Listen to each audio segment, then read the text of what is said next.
जय हिंद दोस्तों। Ajmer sir education classes में आपका स्वागत है। आइए आज हम लोग अध्ययन करते हैं वॉइस के बारे में। वॉइस होता क्या है, वॉइस किस कहते हैं, किसे है, वॉइस कितने प्रकार के होते हैं। ठीक है, जैसे जो भी कुछ बोला जाता है वो वॉइस ही होता है। ठीक है, अब यहाँ देखा जाए वॉइस, वॉइस मतलब वॉच होता है। ठीक है, वॉइस मीन्स वॉच होता है। अब वॉइस कितने प्रकार के होते हैं? There are two types of voice. There are two types of voice. First of all active voice and second is passive voice. Active voice is called in Hindi Kartwaj and passive is called in Hindi Karmwaj. And always you know about the active voice and passive voice in the first class as tense. All the tense is called as active voice. And also I tell you about present indefinite tense, about present continuous tense, about present perfect tense, about present perfect continuous tense, about past indefinite tense, about past continuous tense, about past perfect tense, about past perfect continuous tense, and also about future indefinite tense, about future continuous tense, about future perfect tense, and also about future perfect continuous tense. And also in about this we know about exclamatory sentence, optative sentence, etc. also. And all this sentence who I teach here, everyone is called as active voice. So I know you know about very well about active voice, and here active voice is active voice. तो active voice और passive voice में क्या होता है? Active voice कर्टिव voice होता है और passive voice कर्म वॉइस होता है। एक्टिव वॉइस में आप अध्ययन कर सकते हैं सभी टेंसों के बारे में, साधारणता टेंसों के बारे में, और पैसिव वॉइस में आप अध्ययन कर सकते हैं सभी टेंस के पैसिव वॉइस के बारे में। ठीक है, पैसिव वॉइस में आप अध्ययन कर सकते हैं सभी टेंस के पैसिव वॉइस के बारे में। और आगे आप लोगों को बताते हैं।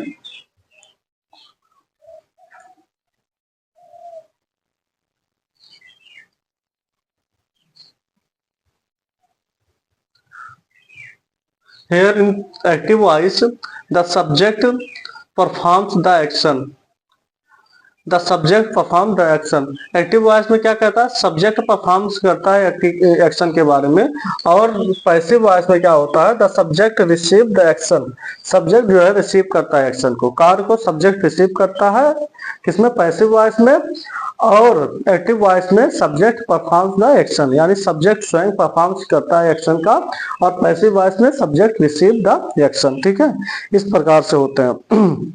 आप जानते हैं कि जितने भी टेंस है आपके, जैसे तीनों टेंस का अगर सब रूप लिया जाए तो 12 रूप हो जाते हैं, और इन सभी का ये सब है, और सभी का पैसिव वॉइस आपका पूछा नहीं जाता एग्जाम में। ठीक है, जैसे मान लीजिए आपका एक्टिव वॉइस क्या क्या है, एक मिनट इसे नोट डाउन कर लिए हैं। चलिए इरेज करके बताते हैं आपको।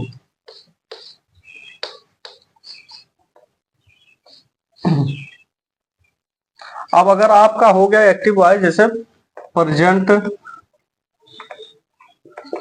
प्रेजेंट इंडेफिनिट टेंस, दूसरा हो गया पहला, दूसरा हो गया प्रेजेंट कॉन्टिन्यूअस टेंस, तीसरा आपका हो गया प्रेजेंट परफेक्ट टेंस,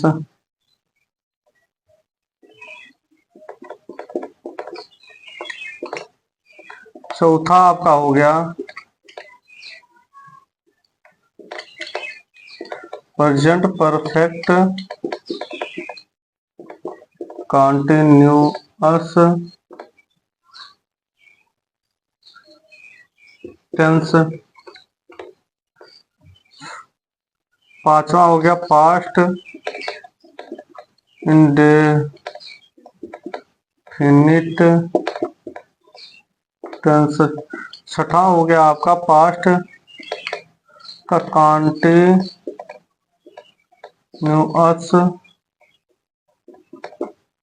टेंस, सातवां हो गया आपका पास्ट परफेक्ट आठवां हो गया पास्ट परफेक्ट कॉन्टिन्यूअस।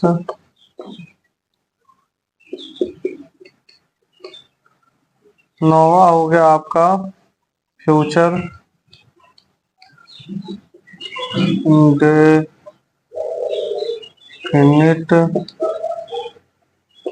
टेंस। 10वां आपका हो गया फ्यूचर कॉन्टिन्यूअस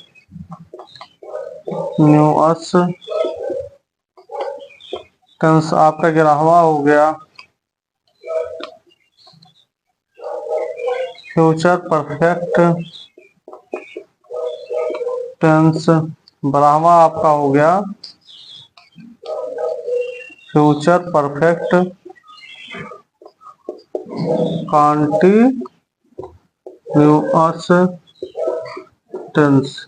ठीक है, ये आपके 12 टेंस हो गए। ठीक है, लेकिन 12 टेंस का आपका पैसिव वॉइस नहीं पूछा जाता। ठीक है, तो आपके एग्जाम में किसका पैसिव वॉइस आता है अब बताते हैं आप लोगों को। ठीक है, ये आपका 12 टेंस है। अब पैसिव वॉइस किसका बनता है, ठीक है, देखते हैं हम लोग कि कर्मवाच्य कौन कौन बनाते हैं। ठीक है, जैसे आपका हो गया प्रेजेंट इंडेफिनिट टेंस। इधर हम एक लकीर खींच दे रहे हैं। पहला क्या हो गया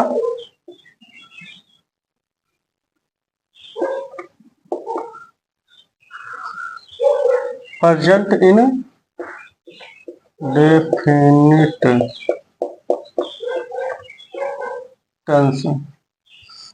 ठीक है, दूसरा प्रेजेंट कॉन्टिन्यूअस टेंस का बनता है।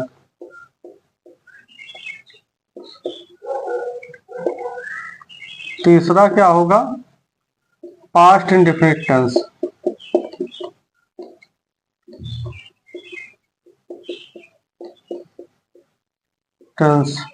चौथा एक मिनट प्रेजेंट कॉन्टिन्यूअस टेंस, उसके बाद प्रेजेंट परफेक्ट टेंस हो जाएगा। ठीक है, ये चौथा के अंतर्गत आएगा। तीसरा बनता है प्रेजेंट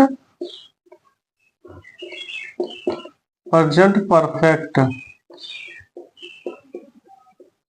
इसका भी पैसिव वॉइस बनता है। चौथा अब प्रेजेंट परफेक्ट कंटीन्यूअस टेंस का पूछा नहीं जाता आप लोगों में। ठीक है, हाई स्कूल इंटर में नहीं पूछा जाता। तो क्या हो जाएगा पास्ट इंडेफिनिट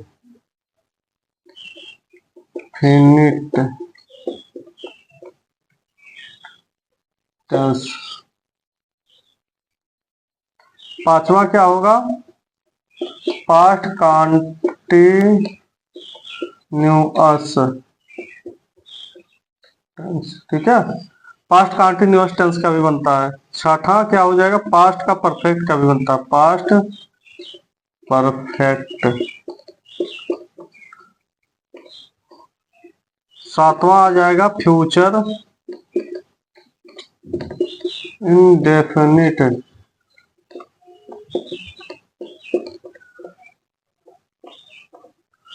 आठवां क्या हो जाएगा फ्यूचर परफेक्ट टेंस।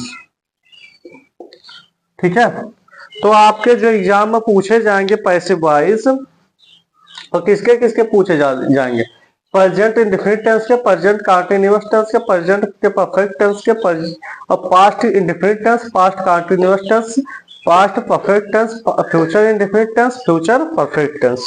और किसके नहीं पूछे जा सकते हैं आपके पूछे नहीं जा सकते हैं चार इसमें बचते हैं। कौन कौन बचते हैं प्रेजेंट परफेक्ट कंटीन्यूअस टेंस। ठीक है, इसके नहीं पूछे जाएंगे। फिर क्या बचते हैं पास्ट परफेक्ट कंटीन्यूअस टेंस, ये नहीं पूछे जा सकते हैं। फिर फ्यूचर कंटीन्यूअस टेंस के बारे में नहीं पूछा जा सकता। फिर फ्यूचर परफेक्ट कंटीन्यूअस टेंस के बारे में नहीं पूछा जाएगा आपके एग्जाम में। इसका भी पैसिव वॉइस बनता है, आपको नेक्स्ट आगे बताएंगे। ठीक है, कि प्रेजेंट परफेक्ट कंटीन्यूअस का पैसिव वॉइस कैसे बनता है, पास्ट परफेक्ट कंटीन्यूअस टेंस का पैसिव वॉइस कैसे बनता है, फ्यूचर परफेक्ट कंटीन्यूअस टेंस का पैसिव वॉइस बनता कैसे है, ठीक है। लेकिन सर्वप्रथम हम लोग अध्ययन करते हैं कि जिसका हमें एग्जाम में पूछा जाए कि कैसे पैसिव वॉइस बनता है, कैसे पैसिव वॉइस नहीं बनता है, ठीक है। किस प्रकार से पैसिव वॉइस बनेगा और किस प्रकार से पैसिव वॉइस नहीं बनेगा। आशा करते हैं ये आप लोगों को समझ में आया होगा, ठीक है। आशा करते हैं कि ये आप लोगों को समझ में आया होगा। तो नोट डाउन आप लोग करें, फिर बताते हैं आगे हम।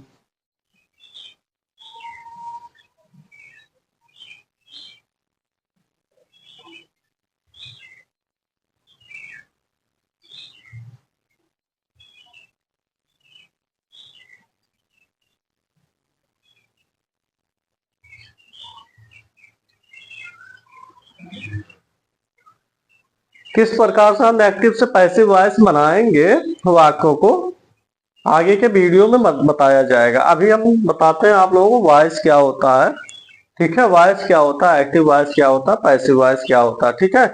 इतना आशा करते हैं आप लोग नोट डाउन कर चुके होंगे।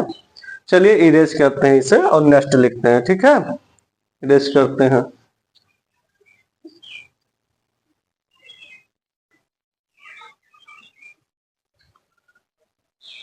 अब देखिए वॉइस का फिजिकल एस्पेक्ट क्या हो जाता है। अभी आप लोगों को बताएं कि किस किस प्रकार का वाक्य बनाया जा सकता है। अब यहाँ फिजिकल एस्पेक्ट ऑफ वॉइस क्या हो जाएगा, जैसे साउंड में the sound produce by a person vocal cords, ठीक है। कोई भी साउंड प्रोड्यूस हो किसी पर्सन के बारे में वोकल कार्ड से या किसी चीज से, ठीक है। फिर स्पीच, स्पीच मतलब बातचीत में द एबिलिटी टू, यहाँ देखिए स्पीच है the ability to communicate through spoken language, ठीक है। कम्युनिकेट हो थ्रू स्पोकन लैंग्वेज के थ्रू, ठीक है। अब एब्स्ट्रैक्ट एस्पेक्ट में क्या है, ठीक है। एब्स्ट्रैक्ट एस्पेक्ट, ये पहला फिजिकल एस्पेक्ट, दूसरा एब्स्ट्रैक्ट एस्पेक्ट में क्या है, ओपिनियन। पहला नंबर पे ओपिनियन दिया, a person through views or perspectives, ठीक है। कह रहा है कि ओपिनियन में a person through views or perspective, ठीक है। अपना व्यू रखता है या पर्सपेक्टिव रखता है। फिर एक्सप्रेशन, ठीक है। सेकंड में एक्सप्रेशन दिया है द यूनिक टोन। एक्सप्रेशन में क्या हो जाएगा, the unique tone language and personality, ठीक है। पर्सनालिटी कन्वेड थ्रू राइटिंग और स्पीच, ठीक है। थ्रू राइटिंग या स्पीच के थ्रू हो सकता है, ठीक है। तीसरे में क्या कह रहा है, आइडेंटिटी तीसरे में दर्शाता है, ठीक है। आइडेंटिटी में क्या होगा, द डिस्टिंक्टिव कैरेक्टर और personality of a writer speaker और आर्टिस्ट, ठीक है। इसके बारे में आपको वहां बताया जाएगा, ठीक है।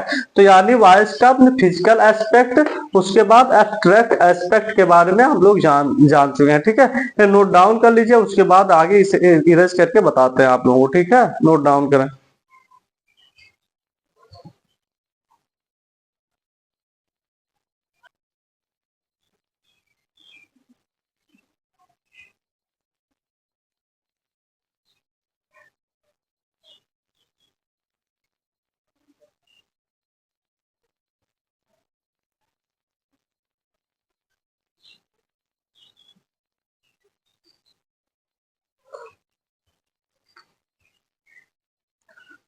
देखिए अब वॉइस का ग्रामेटिकल एस्पेक्ट क्या होता है।